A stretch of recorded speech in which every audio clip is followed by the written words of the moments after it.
Hello, Katy ISD community. Duke Keller here, your candidate for School Board Position 1. And I'm Lance Redmon, your candidate for Position 2. Today we're here to share a little bit about what we're calling From the Street to the State, our contract with the community. From the Street to the State has three main areas of focus. The street, literally what's happening in our communities. The schools, what's happening in the front line of our classrooms. And the state, what is happening at Austin that's affecting us in Katy ISD and what's coming down from Austin. Well, part 2 is called the school. And so from there we're looking at what's happening in the classroom, what's the experience for our kids, what's the experience for our teachers. Is there an area you want to start with, Duke? Well, I'd like to talk about leadership.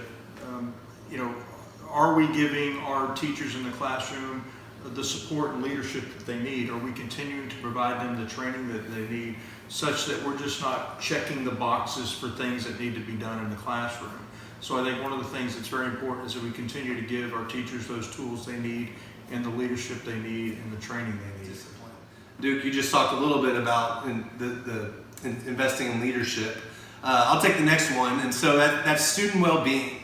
And I believe that kind of goes hand in hand with security, is that over the past year or so, past years, Katy has put a lot of effort into security. There's been physical changes to buildings, there's been policies that have changed, and they're continuing to refine those as new things pop up. But one of the things I've been most excited about is they've worked through the strategic design, looking at the well-being of students. And so this past year, even going and hiring an intentional person in the district that's looking at what does that mental well-being look like? What does it look like for bullying?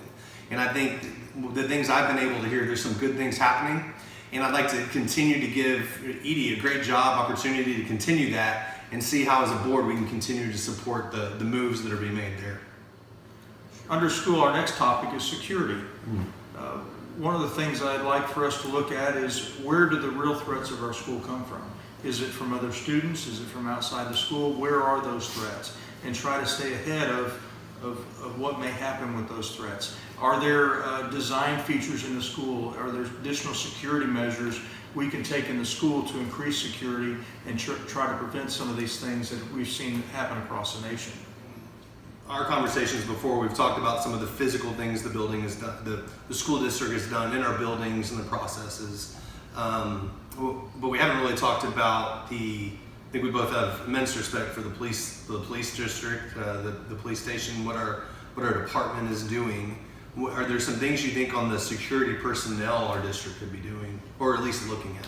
Well, I think as we continue to grow, we need to make sure that we're paying our Katy ISD officers and administrators a comparable market wage so we can retain them and attract and retain good people.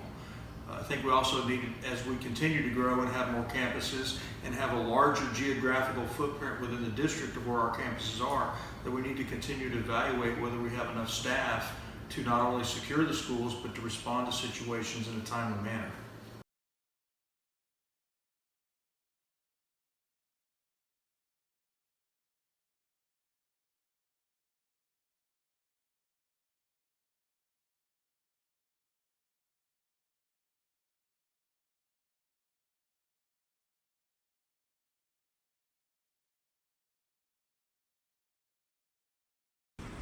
I'm Duke Keller, and I approve this message.